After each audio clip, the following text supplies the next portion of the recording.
구약성경 시편 139편 1절로 4절까지의 말씀 다 찾으셨으면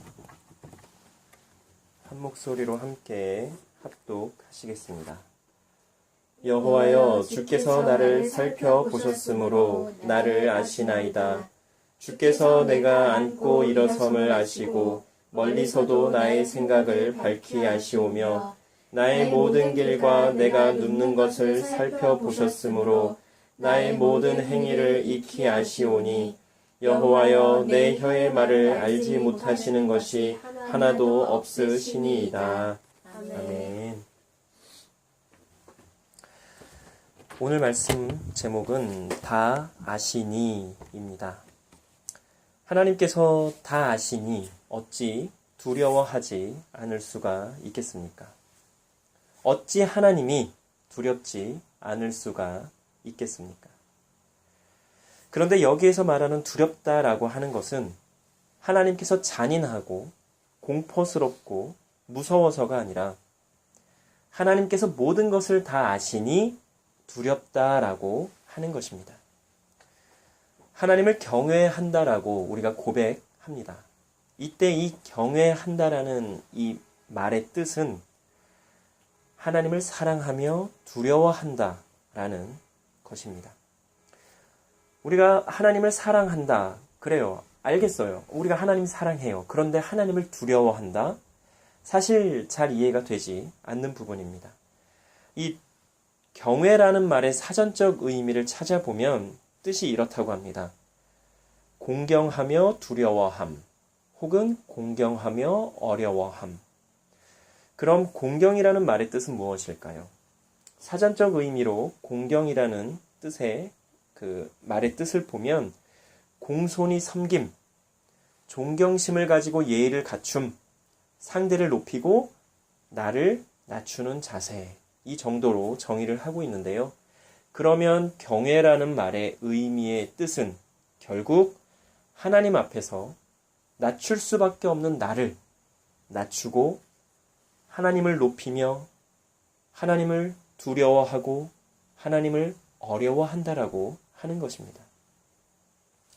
하나님이 잔인하고 공포스럽고 무서워서가 아니라 천지만물의 창조주 되시며 천지만물을 다스리시는 주관자 되시며 천지만물의 경배를 받으시는 하나님이심을 고백하며 찬양하는 믿음의 고백이 바로 하나님을 경외한다라는 말이라고 하는 것입니다. 그런데 사람들은 오해합니다. 하나님이 왜 무서워? 사랑의 하나님 아니야? 자비와 은혜가 한없으신 하나님 아니야? 라고 말이죠. 그렇게 생각할 수도 있습니다. 그런데요, 조금 전에 말씀드렸듯이 하나님이 무서운 이유는, 하나님이 두려운 이유는 다 아시기 때문입니다. 사울 왕이, 다윗 왕이, 또 다른 성경의 많은 인물들이 하나님께서 다 아시는 것을 알았다면 그와 같은 일들을 행했을까요? 사울 왕이 어떤 잘못을 했는지, 다윗 왕이 어떠한 잘못을 했는지, 또 실수를 했고, 또 여러 성경의 인물, 우리가 대표적으로 아는 삼손, 하나님께서 그에게 힘을 주셨는데 하나님께서 주신 것이 아닌 다른 것으로 그는 자랑을 하다가 결국에는 굉장히 좋지 않은 말로를 겪게 됩니다. 사도 바울은 어떻습니까? 하나님의 주권을 인정하며 계속해서 자기 자신을 내리쳤습니다. 그냥 나 자신을 부정하고 내려놓은 게 아니라 사도 바울은요, 정말로 자기 자신을 그냥 후려치듯이 막 내려쳤어요. 그냥 어떻게? 계속해서 인간적인 욕망이 끊임없이 끌어오르는 겁니다.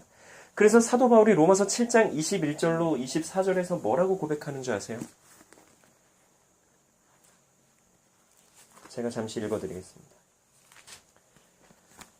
로마서 7장 21절로 24절에서 사도 바울이 이렇게 고백을 합니다. 그러므로 내가 한 법을 깨달았노니 곧 선을 행하기 원하는 나에게 악이 함께 있는 것이로다.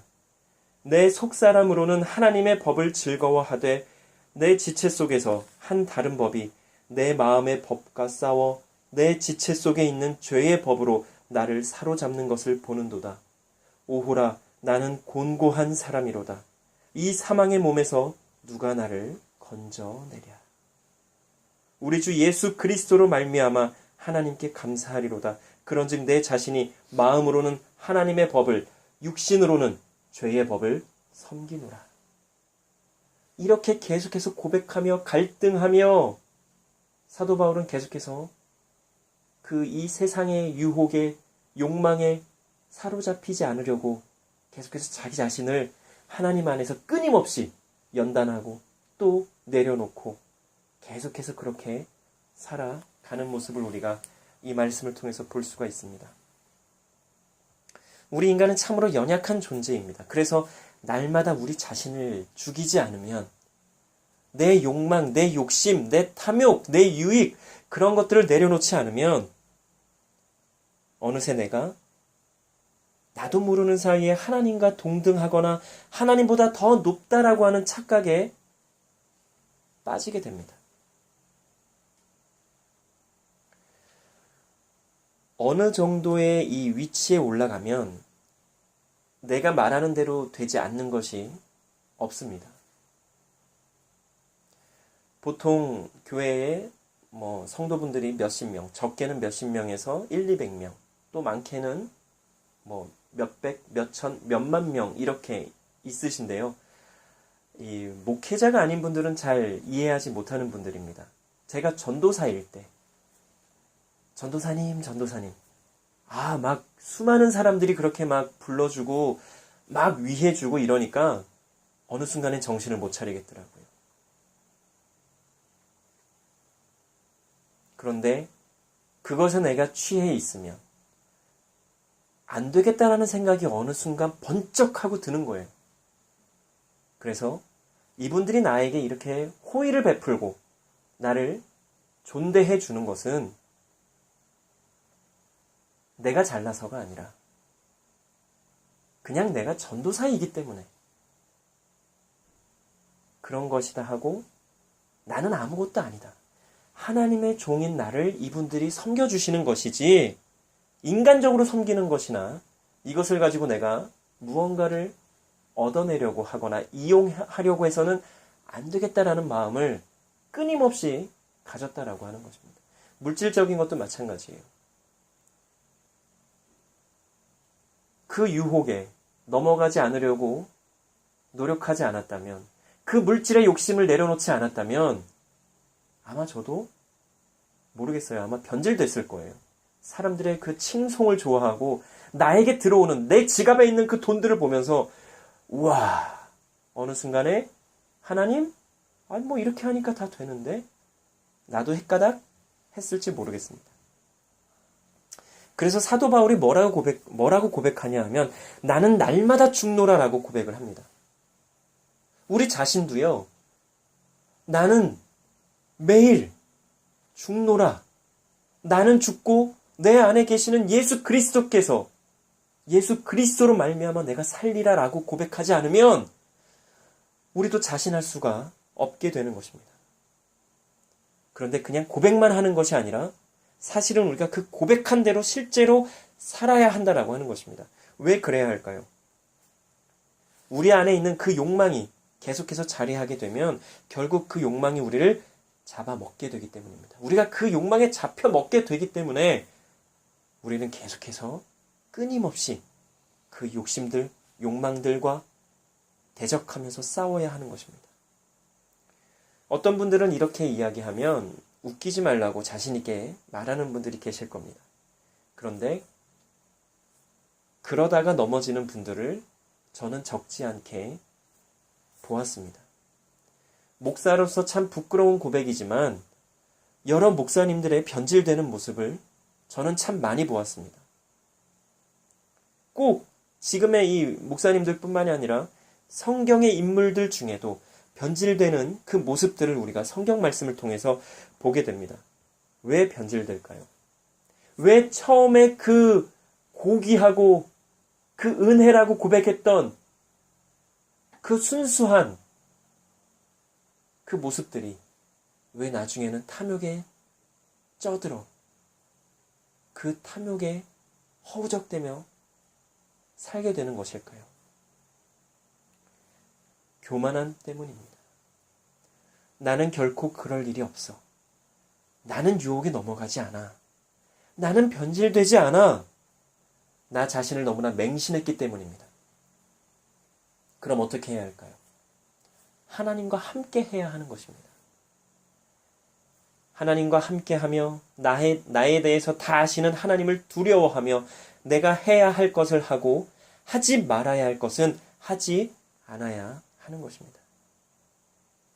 그런데 어느 정도 위치에 올라가게 되면 그러한 생각을 어느 순간 잊어버리게 되는 것 같습니다. 조금 전에도 말씀드렸지만 생각해 보세요. 적게는 몇십 명에서 많게는 몇천 명, 몇만 명이 목사님, 목사님 계속해서 이렇게 불러요. 계속해서 좋은 대접만 받아요. 그러다 보면 스스로 자각하지 않고 그것에 취해버리게 되면 내가 변질되고 싶어서 변질되는 것이 아니라 나도 모르는 사이에 이미 썩어 있는 나 자신을 사람들이 보게 되는 것입니다. 내 말대로 되지 않는 게 없거든요. 사람들이 다 나를 좋아해 주는 것 같거든요. 내가 그리스도인이라고 고백한다면 그러지 맙시다. 나에게 주어진 모든 것들이 하나님의 은혜인 것이지 내가 해서 이렇게 된 것이라는 생각을 하지 말아야겠습니다. 그런 생각이 들 때도 있을 것입니다. 그럴 수도 있어요. 이번에 시험 공부 열심히 하니까 점수 좋게 받았잖아요. 내가 열심히 해서 내가 받았는데 왜 하나님의 은혜냐라고 고백할 수도 있어요. 잘 모르는 경우에는. 아니죠. 우리 예언이는 하나님의 은혜로 열심히 공부했더니 점수가 좋게 나왔습니다. 고백하자. 시험 보기 전에 기도하고 있어요. 그러니까요. 공부할 때도 기도했고 시험 볼 때도 기도하고. 이렇게 겸손한 마음이, 겸손한 자세가 필요한 거예요. 내가 한 것 같지만 사실은 내가 한 게 아니라 하나님의 은혜로 지금의 내가 있게 되었다라고 하는 고백을 우리는 해야 하는 것입니다. 사람이니까, 사람이다 보니까 내가 한 거지라고 생각이 들 때도 있어요. 그럴 때 중요한 것은 아니야.